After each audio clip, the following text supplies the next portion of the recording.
hustlers. Welcome to Entrepreneur Badass. the podcast, your source for taking charge of your life and business like a boss. I'm Cori, your go-to real estate and business attorney, also running a couple of side hustles in real estate and travel. And I'm Chelsea, tax boss, content creator, and restaurateur.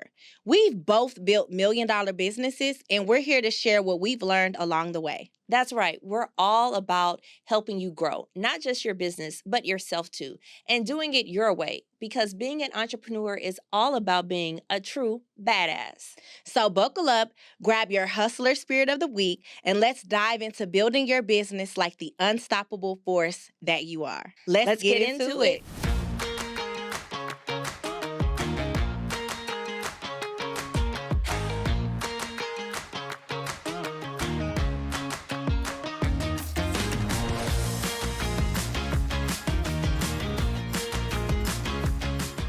Welcome back to Entrepreneur Badass. Today, we are getting into a special treat for you guys. But first, let's introduce the hustler spirit of the week. Chelsea, what we got cooking? Girl, I made a lemon drop martini. That is one of my favorites with fresh lemons.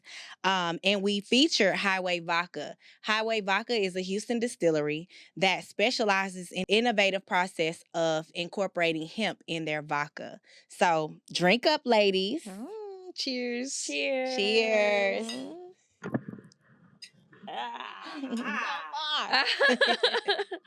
Well, I'm super excited to have such a refreshing drink because we get to have a refreshing convo with a boss entrepreneur. Ooh.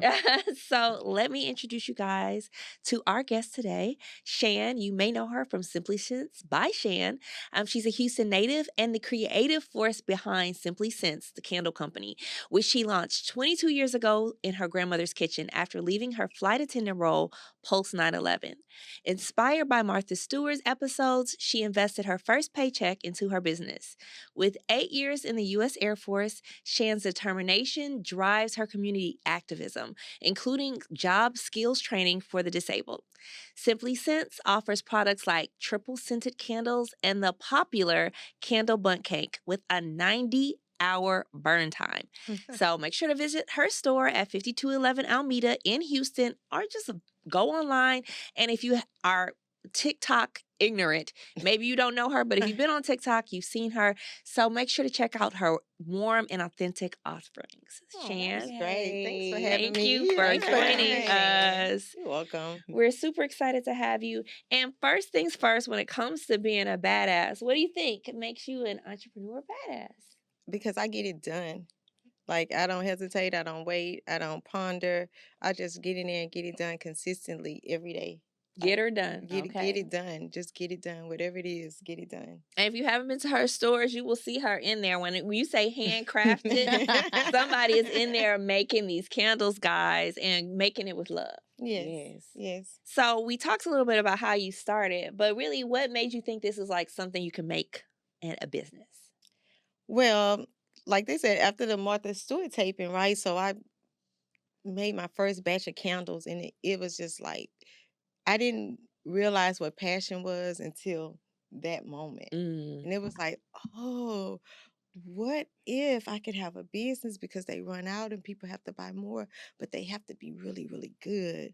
So if I have a really good candle, I can have a candle business. Did you have like a candle that company that inspired you? No, I didn't know anything about candle making. I didn't even know that you can make your own candles. It was just like, once I started researching it, I was like, oh, you really can make your own candles. Because the first batch I went to Michael's, and I got all the little place stuff, but they turned out all right. And I was like, what if I took this really serious and really tried to make a really good candle? So I started researching it and finding out about wax and different things. And so from that moment, it kind of just took me in. So like they say, I had my last paycheck because they always laid me off after 9/11 because, nobody was flying. They were scared to fly, whatever. And I had only been a flight attendant for 2 years, so I was always being the first to get laid off. And I was like, dang, I thought this was going to be something that I just do and be done with it, right? Right. So I was like, no, I had to find me something else to do. Watching TV, Martha Stewart said, oh, candle making. So I thought about making it for the holidays to give them as gifts. So that turned into enjoy making them. And then I used to fly to New York and get purses and come back and sell them. So I was already going around the beauty shops and barbershops. Right. So when I came with the candles, it was kind of like, Shan, what you have now? I was like, just put it in here and burn it. And if your customers like it, Let me know. then, let me know. And then I'll bring some more, right? So I just started kind of like giving them away. So they called me back to fly, but people was calling me like, oh, my customer wanted to get some of them candles. And I was like, oh, I like them like that. So I started making them on the weekends and going around in my trunk and selling them. Then they laid me off again. And I was like, nah, I enjoyed doing that. So I just say, okay, good. Locked in. I'm gonna get my little unemployment check, and then I'm gonna make these candles and sell them. And so Okay. it kind of is. That's how it started. And I started selling candles, one by one, and then it went to like a case of candles. That's why those candles are so popular, because I started with those candles. Started with those. Yeah, and I sold 12 for $48, like for $50. So in order to Wow. get candles from me, you just bought a case. So I had a Celica, and it was a stick shift. We went all around the world. It wasn't enough time in a day to sell the candles, so it kind of like snowballed from that. And I know Chelsea talks Amazing. about having like her passion project being Mhm. cooking. So it wasn't Yeah. like it was a side hustle. What would you say to people who are looking for their own side hustle? Maybe it's something they love to do or just an idea they have. Like how did you really decide this? It was like a side hustle, full-time hustle, side hustle, but you decided to commit at one point. What would you say to other I people think who I are like, committed from the beginning, because once you find your passion, or once the passion finds you, once God gives it to you, then it's no other feeling like that, right? Mhm. So it's not a side hustle unless you do something you love, and then it becomes your passion once you make your first dollar, right? Right. Because the money kind of drives it too, right? Yeah. So you're like, okay, this is my passion. I love to do it, and I'm getting Making money money, from it too. right, yeah. So it's like because you're gonna have to do whatever it is that you're doing to death. Yeah. You're Right. gonna have to do it consistently over and over and over for years and years and years. So I suggest you love it. Yes. Yeah. So you that have way to love it. it's not like you working, right? It's Right. not like you working a day in your life, because Right. you're working your passion project. Right. Yeah. Find your passion and the money will come. Yeah. Yeah. I say money follows me wherever I go, Yeah. because I'm consistently doing this thing that's really my lifestyle. Mhm. People to be like, oh, you work a lot. You always at work. You're like, this is like my lifestyle. I get Yeah. to listen to the music I want to listen to. I get to see all the people that I want to see, and I get to serve my customers. So yeah, I love it. What was your first scent that you created? It was mulberry, but Uh-huh. we still had all of our scents that I started with are still my scents today. Okay. Like Hawaiian Splash, Mhm. Summer Berry, which used to be mulberry, Creme Brulee, which is now Sake to Me. Mhm. Crisp Linen, which is still Crisp Linen. It was 5 of them, and Angel Wings, which used to just be Angel. What made you go in and change the names from the originals to the new names? Because for one, I went into Walgreens and they was like, Sake to Me. What does that mean? Like they don't want people to get the wrong impression. Okay. So I had to change it back to Creme Brulee. Okay. But sometimes I just try to name it after what it smell it like? smell like, to give people an idea, if they don't smell it, Yeah. what it smells like. Okay. Mm-hmm. I know Cool. people know you. I know I'm from Third Ward, and everybody knows you because your candles last so long. Mhm. So, you would speak to the quality and how strong it is and how long it lasts. But as an entrepreneur, sometimes going that extra mile and putting in the extra, because it's extra cost. Scent is expensive. It's Right, one of the right. most expensive parts about the candle. Right. So what kind of gave you the idea of like, let me just make an extraordinary product? You didn't try to cut any corners or like give something that people would smell good for a second and then burn out in a day? Because I had been so used to buying candles like that, right? I would buy candles, they would smell good. I would leave them burning all day. But I thought that was like the best that it get, right?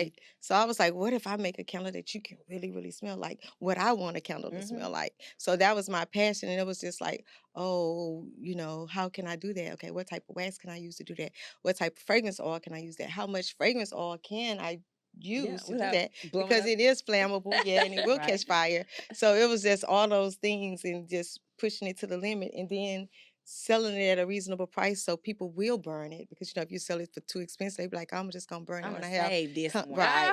for when I have Right. company or for the holidays. But to have an everyday practical candle that you Right. could just burn when you cleaning up. Right. Or after just you soon as clean you up. come home, you light Yeah, it. you You light don't it. think about the cost or anything like that. And that was the driving force behind that candle. And we have pretty candles, nice containers, nice vessels, but people come in and they go right straight to that rack where those jelly jars. I call it my out the trunk collection because that's what I started with. I like that name. Yeah. And you gotta start someplace, but those Yeah. are like your tried and true. Yep. And people know that you can be walking down the street and see somebody with that box and be like, "Oh, you just picked up your Or candle." go to somebody's house and be like, Yeah. "Oh, you know Shan?"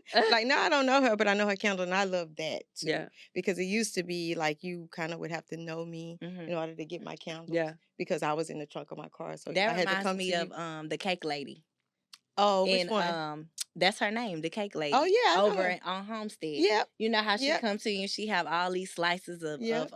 bundt cakes. Yep. And they're delicious. But if you know her, you know her. If you don't, you don't. Right. Yeah. That's how it is. So you always start off as your brand, right? Mm-hmm. And then you kind of feel like you made it a little bit if a person has your candles and they never met you. So Right. people come in the store all the time and they be like, "This is my first time, but I've had your candle several times." And Yeah. it make me feel so good. Yeah. Like, okay, good.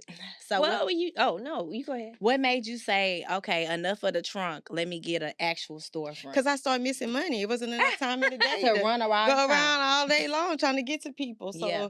once I started missing money, I was like, because still today in my business, I do what the money say. You know, if the money say do it, do it. If it don't say do it, I don't do it. Okay. Until the money say. So by me missing money saying, oh, if I get a location, the money that I'm missing can pay for the location. So you know when you go get your oil change, you sit in front of the little thing. That was my first business on West Gray across the street from Not Just Donuts. Okay. There used to be an oil changing place there. So I was there and my rent was just $500. I was like, I'm missing $500. Right. So I stayed there a year and we outgrow that. Then I was on OST for 7.5 years.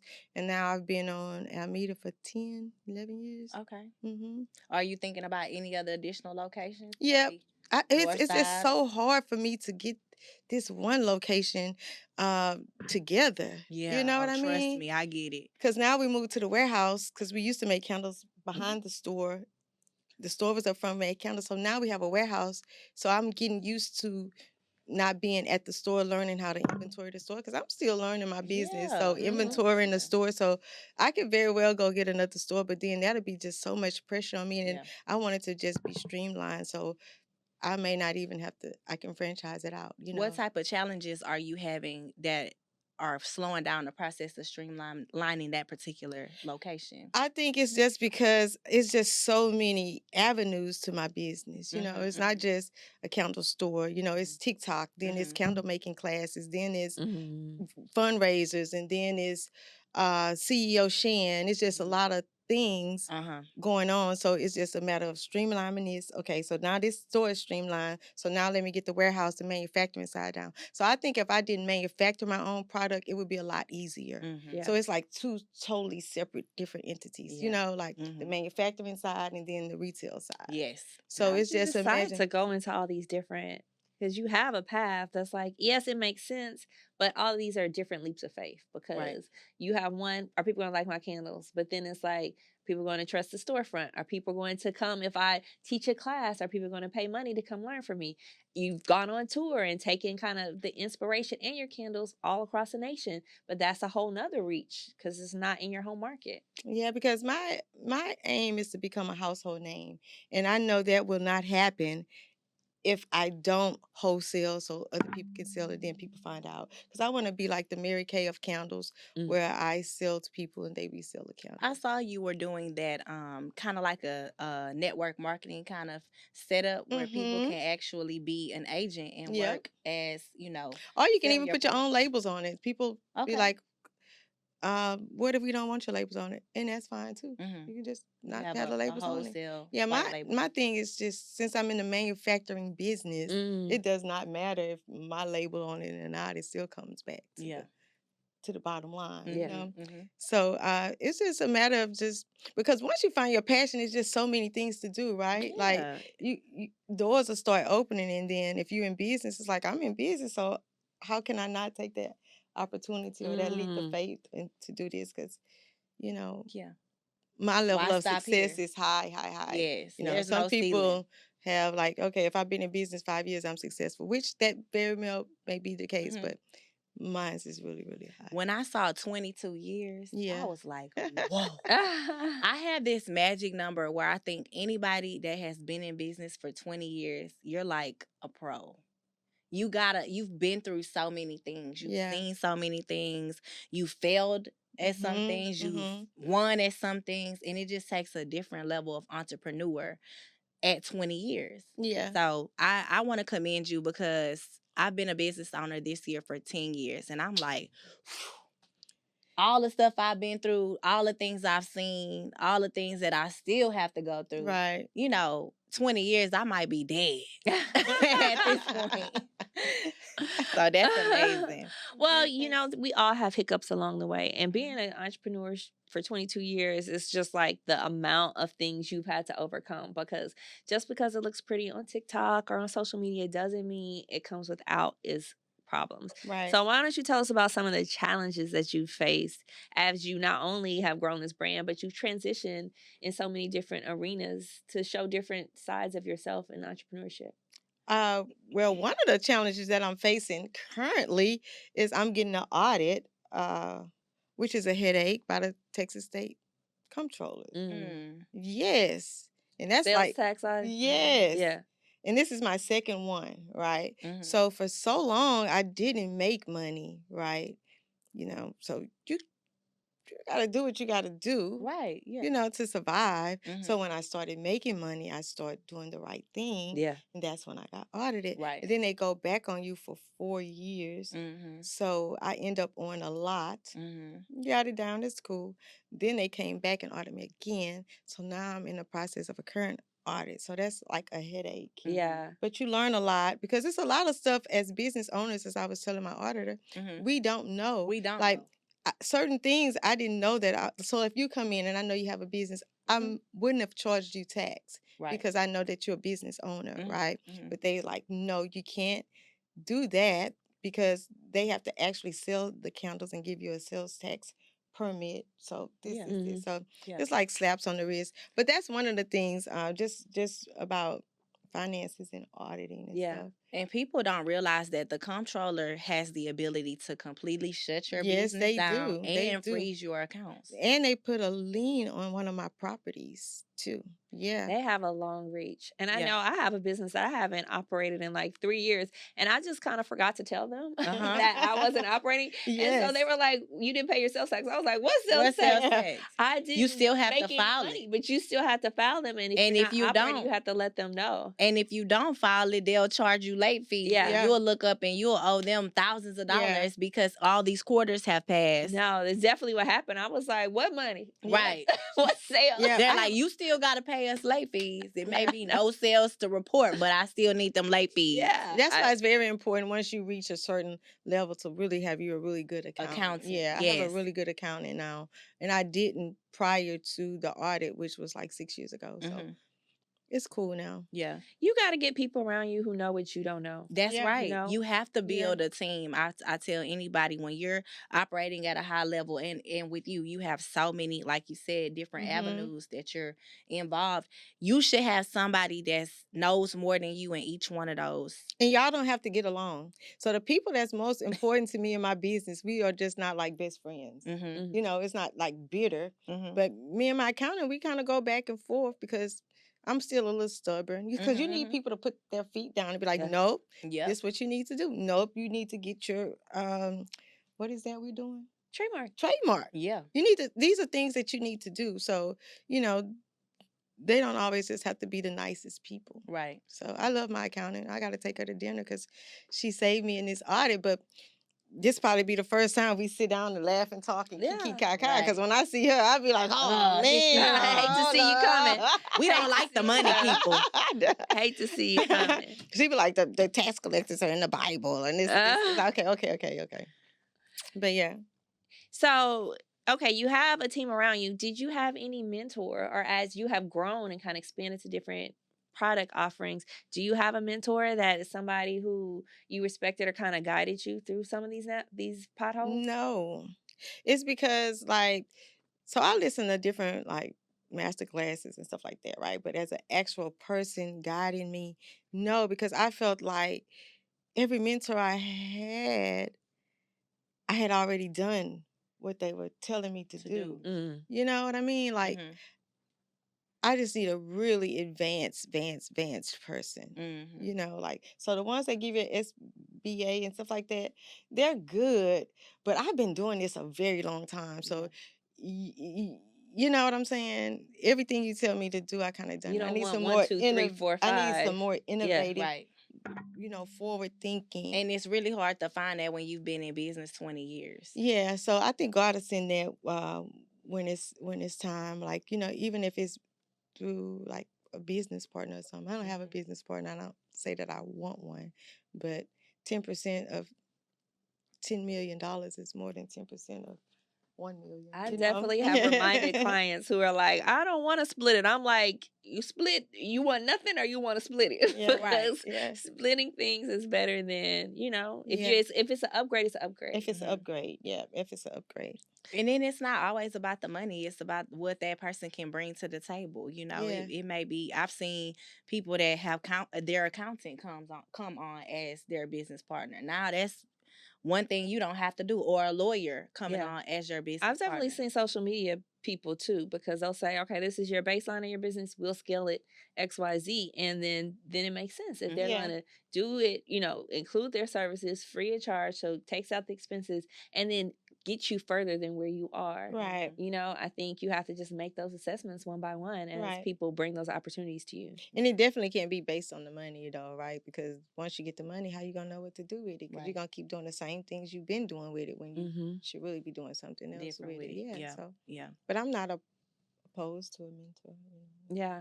Well, you have some beautiful candles. They all smell good. They also are beautiful. So how'd you kind of, when it comes to product design, it can be easy to stick in the same spot and just use what works. So you started being innovative, getting new molds, having new designs, and they've become really popular. What kind of kicked that off? I just see stuff like, you know, I'm on social media looking at candle things, and you know, if I see something innovative in somebody else, I don't copy it. I think of how can I be innovative but with a twist. You know, so ours, I could just be looking at something and be like, oh, I wonder if they have a mold for this. It's just constantly like on your mind. Just constantly. Shan got a candle that's a shoe. Yeah, the shoe. All the shoe heads. A Chanel shoe too. Ooh, that's cute. Base it in things you like too, right? right? And what I think my customers will like, you know, like what would I like, and it's kind of like what y'all are like too. Yeah, so, yeah. Because you know your customers. Yeah. I want to talk about the TikTok part. So I'm not really familiar with TikTok Shop, but I do see a lot of innovators. Influencers and people that are on. I'm on TikTok, but I do silly stuff like on there. I laugh and play, but I don't sell a product. But I hear people saying my TikTok shop. So tell me about the process of how you make money on TikTok, on your TikTok shop. Okay, I'm not sure if you familiar with Canva Beauty. Stormy. Oh, she made $1 million in 30 minutes. Yeah. Doing a TikTok live, right? So I was on TikTok and I had a TikTok shop, but I really didn't take it serious into that, right? So when I heard that, I could not sleep until I got to work the next day. It was like, she made $1 million in 30 minutes. What if I could just make 500? It's gonna be whatever is more. So the next day, no lie, I went into the store. I was some holiday, I forgot what it was. But I was like, what can I do? I said, oh, I know what I could do. I can get them a really good deal for $5, and I'm going to go live and just see how many I sell. Just do it. So I just went live. I didn't go to Instagram. Did you have followers on TikTok already? I only had like 20,000 followers. And that was on Simply Sense page? Yeah, I only had one. So I only had 20,000 followers. That's why it doesn't matter about the followers. You can have 1,000 followers, but still make tons of money on your TikTok shop. So I just went live. Hey guys, hi. I didn't tell Facebook. I didn't tell Instagram. I didn't tell my email list. I just went on. And people started coming on. I started talking about the candles. Yeah, they $5 while I'm on the live. Blase, blase. And then I said, congratulations, you got a sale. I was like, okay, got my sale. Shan, when you say these candles are $5, is there a link that you attach to the live, or how do they get to the candle? Yeah, it's a link that you pin your product to the live. Gotcha. So you're watching that live, all you do is click that button and it goes straight to the product, right? Oh, okay. So it's like you can't refuse a candle if you're a candle lover. It's only $5. You give it a try. You just gotta try it. Yeah. You know, you just gotta try it. Long story short, 40 minutes had passed, and I think we sold 1,300 candles, 1,400 candles. Yes. Really? And I was like, woo, wow. And ever since then, that has been another platform on top of, your online, your story. So, and I try to encourage other people, don't just get on TikTok, get on TikTok shop, because that's where the bag is. You don't even, it's so many ways to make money without going live, because you can do shoppable videos. You can go live, you can run promotions. You can sponsor ads. It's so, people are on there to shop. Yes. Like, that's where the bag is. I had a TikTok class because they came to visit me, actually, because in the length of time that we were on TikTok, our numbers just really went up. Because, once I found a link, right, money, we own it now. Every day I'm like, hey, how y'all doing? Yeah, so if you're out there and you have a product, you need to be on TikTok shop.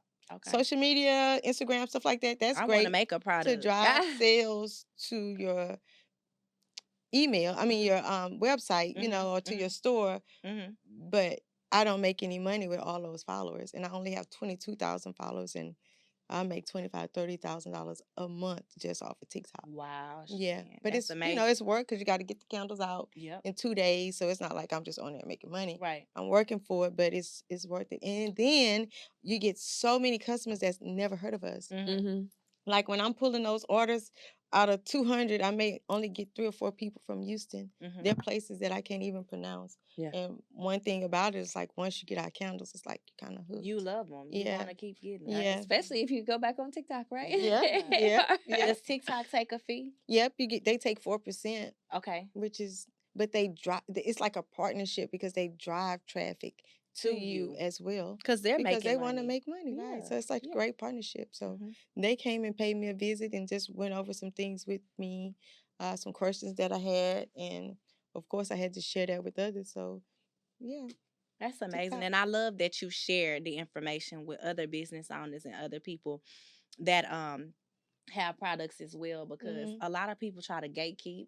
They wouldn't tell you I'm making 20 or 30,000 a month on TikTok, because for some reason people have this weird mentality, like, you making money gonna stop me from making money, So being able to really share that and give people the ability to do the same thing, that's eats good. me up if I know something. But now I'll be like, I'm gonna charge though. I'm gonna have a TikTok class, right? And then I'm gonna have them to come, Yeah. because I'll be wanting so many resources and things, like just so many things. So that's what made me say, you know what, I want to have a conference and get everybody together to all share resources and stories and downfalls, uphill things, and just Well, like let's talk about that. Yeah, talk about that conference. This is the fourth conference. This is my 4th year. This is and my 4th every one. year it gets bigger. It gets bigger and bigger. Last year Toya was there. I was really, really good. Mhm. And the first 2 years were good too, because I didn't even know if people would come. Yeah. And then it gives me a chance to spotlight people that I admire. So the best part about the conference is me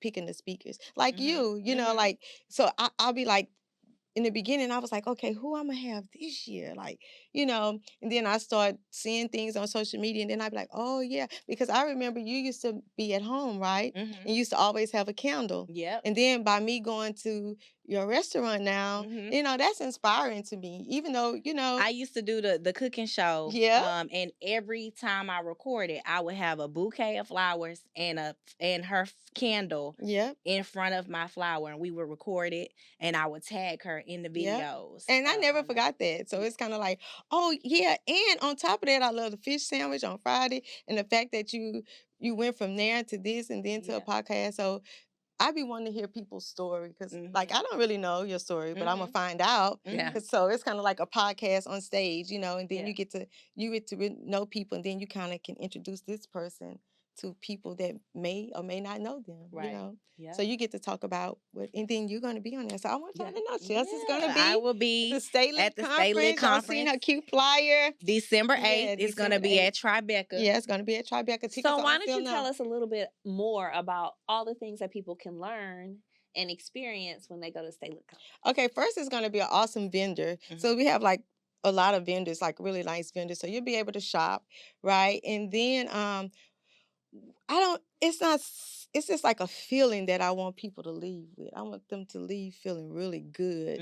Like, it's just like, me and my friend was talking. She was like, I don't know why, but it just be like, it's not a, a spiritual conference, but it seemed like that because It's it's just inspiring. that energy is so good, you know. So that's what I want people to leave being inspired. Be like, okay, my situation not so bad, you know what I'm saying, or it could get better, or we could just rejoice in what's going on right now. So, you know, I just want them to just leave feeling really good and just. That's exciting. Feeling like so there's a panel, and is there like a main speaker too? Well, so all of my guests are speakers. So they are all on panels, and then I ask them questions. Okay. So I'll just ask you questions, and then I'll let you talk about what you want to talk about, and then I'll let the audience ask you questions. So it's just a natural flow. So it's no questions that I'm going to give you before you come. It's just a natural flow of things that I may want to know or want you to talk about to help somebody else, you know, like how is it? So I feel like the restaurant industry is a really hard industry. How is it for you? And then you can say, well, I find that it's not as hard because this. And it's going to be somebody out there that want to have a food truck or a restaurant or something that can be inspired by you. So I try to get people in different genres to inspire other people. That's what it's really for, to inspire others. So the speakers that you have now, what industries is each person in? I know I'm in the restaurant industry. Who? Molo is a speaker, and you know she's in the nightlife in the club industry. K Bachi, he's in the nightlife also. He's the host, and he's from Atlanta. Okay. He's really good, so he's in that industry. And Christy, she's in the business coaching industry. Okay. And who else I have on there? Oh, Chanel. I don't know what about her, but I just invited her. She lives in Atlanta because I always see her post, and I love that she loves the Lord. So I'm gonna get to know her when she comes. Yeah. Okay. So she's there. Who else? Oh, Shayna, she has an Amazon business that I'm so inspired by, out of Atlanta. Okay. And who else? Oh, Tasha, she's the first lady over at Higher Dimension, so she's gonna kick it off with us. We're gonna have praise and worship and talk to her a little bit about her shower cap and what it's like being a first lady. Okay. You know, it's gonna be fun. We're gonna sauce it up a little bit. DJ Love is the DJ. I love how you mix in men and women. So, because I want more men to come this year because they always think it's a women's conference. Right. But it's not. It's like, come on, men. I want y'all to come. It's going to be fun. And Men? I got all the baddies in the building. Okay, men. All of them. So, yeah. So, it's going to be fun. I love that. Yeah. I cannot wait. And I feel like it's such an extension of you, and what you bring, you come into the store, and when you experience you, it's so authentic. So how do you maintain that? How do you keep it so that, yes, you're getting a candle, but you're getting like a little piece of you in however you're delivering yourself, whether it be a product or you in the conference or you as the CEO, Shan, how are you staying so authentic to yourself? I just be myself. You know, and I work on that too, because I'm like, Shan, that's a little too much. But so I work on that, but I can't be anything else. But you know, I had to get comfortable with that too. But the CEO Shan is just a default from the hard work from Simply Sense. You know what I'm saying? So I didn't say, okay, now I'm CEO Shan. I just used that as an Instagram handle, and it kind of took from Simply Sense, you know. So that just kind of happened. It comes with building a brand. Yeah. Okay. You know? So it's a part of who you are. You are a CEO. So, you know, it naturally flows that way. Yeah. Which is good. It's really good for when people patronize your business and they want to know more about you. That's where CEO Shan came from. People are like, wait a minute, who's she? And Shan is so sweet. You know, when you see her and you meet her, you like, she's always the same, always smiling, always really, really sweet. And that's what inspires me in my business. Like even with, because you have to really work, you know, because we're human, though, right? So you have to be mindful of that with customers. Yeah. You know, I can't come to work with no bad attitude. I have to leave that at the door. Right. You know, I can't answer the phone. I can't, you know. So after so much practice of that, it just becomes a natural habit. You know, I'm not always sweet. She said, once I get a few drinks, you know. Don't get it twisted. Once I get a drink or two, you know. I'm not telling no lies. I'm not always sweet. But for the most part, yeah, that's just a natural thing. Yeah.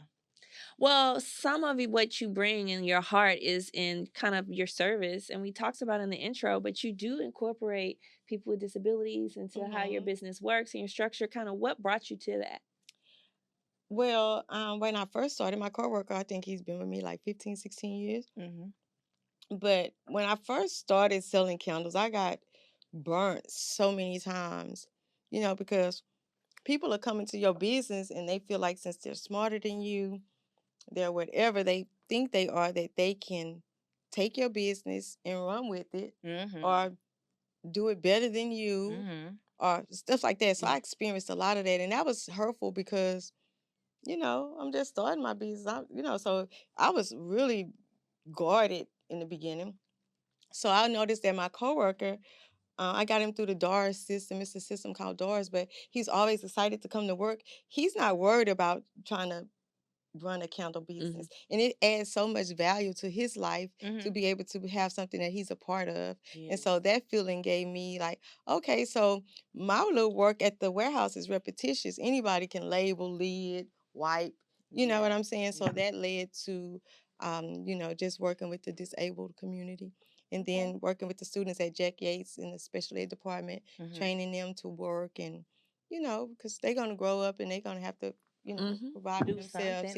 So just to take time with them, and that's fun to me. Because then I turn on the music, I have them dancing, all kind of stuff. Yeah, so yeah, that's fun. How many people do you have working for you in all of these different levels in total? It's 7 of us. Okay. Yeah, it's 7. My mom and my aunt are my 2 supervisors. They both retired from the post office.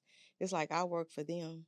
They were off Drill today. sergeant. They were off today, so I kind of got to do what I wanted to do today. I go here, go there, but they are really, they can really run that business without me being there. I don't have to worry about anybody taking from me or, you know what I'm saying. So that's just truly a blessing to have them to work with me. But everybody's been there a while. Cori and I had discussed on a previous podcast about hiring family members. Yeah. It can be tricky. Yeah. I'm glad that you're able to, create an opportunity for them, but it also works for you all. Yeah. Yeah. Then we get to be together because my mom had me when she was 15, so we all stayed in the house together anyway. So it's just like family. That's so sweet. Yeah. And we all need more time with our family. Yeah. So my granny, she worked in human resources. I had her to call my auntie today and tell her she was off. She was like, "Oh, I don't like doing that." Call and tell her she off today. Granny, I'm driving, so we call her human resources. She always calling. Yeah. That's so sweet. Yeah, you're able to incorporate everybody. Yeah, everybody eating, everybody That's that working, CEO, everybody baby. eating, everybody. So yeah. That's good. So what's next? I mean, you start reaching certain, like what you always wish for. Sometimes you realize you're living the life you always wish for, and then you have to think about what turning the page looks like. I went to this seminar yesterday about succession planning, and they had some really great strategies, but it was like, dang, we don't ever think about this. People are thinking on, so many levels. A lot of times when you're still in the grind, it's hard to sit back and think about, like, what if somebody came and was like, I love these I'm gonna candles. die behind that counter. I'll be pulling up in my Rolls Royce, 80 years old with my mink coat on, getting out store to store. People seeing me come like, hurry up, here she come. Make sure the shelves fill. Make sure she's doing this. No, I don't know though. I'm just see what God have for me. Yeah. But right now, I just make sure, ask God to keep me healthy because I still love doing what I love to do. But I have a life too. Yeah. So I travel, do stuff. So it's just. Do you ever see yourself stepping away from the business and allowing it to run on its own without you having to? Oh yeah, definitely. Well, I see myself selling my business for like $500 million, Okay. but still being the face of my brand and being a part of it, definitely, because it's so big that I'm gonna need some help like sooner than later. Yes. Because it's really, really big, and I'm minimizing it because it's just me. Yeah. So usually when those things start to happen, like now I'm starting to get prepared for inventory, doing things differently, that means something is about to happen. Yeah. And that's why we have to stay ready and in position and steady growing, so when it happens, we're not behind the 8 ball. Just like COVID, what if we would have been behind the 8 ball? We would have Yeah. missed out on millions of dollars Yep. because we wasn't ready. But Yeah. we had been practicing for that. Mm-hmm. Like, we didn't know when the time was going to come. We didn't know COVID was going to come. We didn't know what. But I knew that We need to be prepared for something. something going to happen. Mhm. You know what I'm saying? Because Mhm. we just like you and your business, you're not going to stay there forever. Mm-hmm. You know, you putting in what you're supposed to be putting in. You sowing seeds. So you're going to reap a harvest. It's Yeah. just a matter of when, and how, when. and just stay faithful and just stay consistent. Yeah. Mm-hmm. Yeah. The consistency is hard Mm-hmm. because we're people too, you know, and Yeah. I think a lot of times entrepreneurship to the outside world, it can feel like we're a robot because it's like, okay, get up, come in, know you have to check your attitude at the door, smile, greet the clients, even though everybody has their own personal struggles. Yeah. And so how do you kind of balance that? You have a personal life, and it's not like a job where you can just hang up and say, well, it's 5 o'clock, I'm going to pack up and go home. You know, your work follows you. You wake up thinking about it. You might go to bed thinking about it. And so how do you kind of make that difference between personal life and I only had to do that Candlelight? one time. Like, I haven't really talked about this a lot because I'm going to put it in my book, and I'm going to have a book, and it's going to be called Through the Fire. Okay. But I was dating this really toxic guy, right? We was in a really toxic relationship. Mm-hmm. And he set my car on fire. Mm-hmm. I don't know if you know, but I had a black Benz, right? Mm-hmm. And he set that car on fire. He was also stalking me. He was also threatening me. So I had to get a bodyguard. Mm-hmm. I had to get a lot of different things, but I still showed up to work. Mm-hmm. And nobody would have known that. That you was going through it. Nobody wouldn't have known that because it's like, that's how I eat. That's how I pay my bills. That's how I do everything. And that's what I love to do. And I feel like you're not going to stop me from doing what I love to do. You know, Yeah. it wasn't about the money because that comes, but just being able to do that. So that was the one time I really had to bring my personal life to work, Mm-hmm. you know, and that was like one of my darkest times that I had, because that was bad. But I had to keep pushing though, you know. Yes. But afterwards though, it's just like, pew, Because everything you just don't shot up. because you don't realize when you're in those type of toxic relationships how many steps you take forward and that person really pushes you back. Yes. So once you get rid of that, now it's only forward growth. And that car had to be burned because I would have probably kept going back. Right. You know how you break up with somebody, but you're like, oh, we cool, we kind of talking. Yeah, we gonna go back. But it was like God was telling me, you have to keep, don't go back. Mm-hmm. So the burnt car was just That was so like I could the go straw back. that broke the camel's back. Yeah. Oh, you can't go back after that. No, and you probably were like, when you think about it, burn 5 more cars. Like if that's what he did burn one more car. He did burn. Yes, he did burn a rental car too that I had maybe like 2 weeks after that. Did he go to jail? No, because he's such a coward and he had somebody do it for him. So you know, trust me, the investigators was doing it, was on it. But yeah, that's what happened with that. Yeah. So yeah. Well, I commend you for being able to move past that and still manage and maintain your business. Yeah. And it's even better feeling when you get to the other side and you like, that didn't stop me. I'm still here. You still mad. And you gotta see that billboard every time you ride down 59. You gotta go to everybody's house and see those candles. You gotta go on social media and see this smile and see that it did not take nothing away from me, nothing. And I think he thought that that's what's gonna happen. Nah, that didn't happen. That wasn't. No, God blocked all of that. Yes. Thank you. Yes. Y'all looking like what? We wasn't expecting that. No. But I kind of, you know what I'm saying? But we all have our stories. Yeah. And that's the battle wounds that nobody ends up seeing. Right. You know, until we want to show it. And it usually takes some time for us to get, because it feels like, you know, such a vulnerable space. But you realize that's your strength. It is. Nobody knows what you survive. And when you tell people be like, dang, you went through that. You be like, yeah. Wow, I never heard and that. It's relatable because you just never know how many women are actually going through or have been through something similar and are able to identify with your story as well. Yeah, and I see how the system, they don't protect us because I couldn't get a restraining order. Like, he wouldn't come to the door. He wouldn't answer the door. It's like, so you have to actually serve somebody for them to actually get it. So this person can evade you forever and you will never have a restraining order and they can do something to you and then you take it serious. So I was like, when I get some more money under my belt, I'm going to be an advocate for that because that was tough too. Yeah. Like, well, who going to help me? Right. Who's going to protect me? Right. You know, so yeah. That was that. and still you still have that beautiful smile. And it's Yes. just an important reminder, because sometimes, especially when you're at the bottom of a situation, you feel like that's all you can ever be in. That Yeah. situation defines you. And it's always refreshing when people are like, yeah, that was just something that happened. Yep. And I was prayerful about it. I leaned on God or my family or whomever, and I made it through, and so can you. Yeah, It's and nothing. I learned so Yeah. much about myself, because when we work so much, my business grew, but I didn't. Yeah. I stopped growing personally when you know what I'm saying, in a certain point in my business, because that's all I did was work. Then I had to look at myself during those times and say, who are you? Like, oh, nah, you can't do that no more. That ain't, Right. you know what I'm saying? You've grown past that. So a lot of things I had to take accountability for. Yeah. But it was when I look back on it, I wouldn't say, oh, I hate that happened. Take that back. No, that was necessary it was necessary for my growth personally and for my business. That's amazing. Yeah. I know you were scared, terrified of what it looked like. Just think about my on the other granny, 90 side. years old, how that made her feel, how my Right. family felt. We never been through nothing like that. They're Mhm. like, what the, what? What happened? What? Especially grannies, they'd be Oh like, my God. Yeah. What? So yeah. Yeah. So you got your conference coming up. I guess, why don't you kind of close us out by telling what you're most looking forward to as we... I'm looking most forward to talking to all the speakers.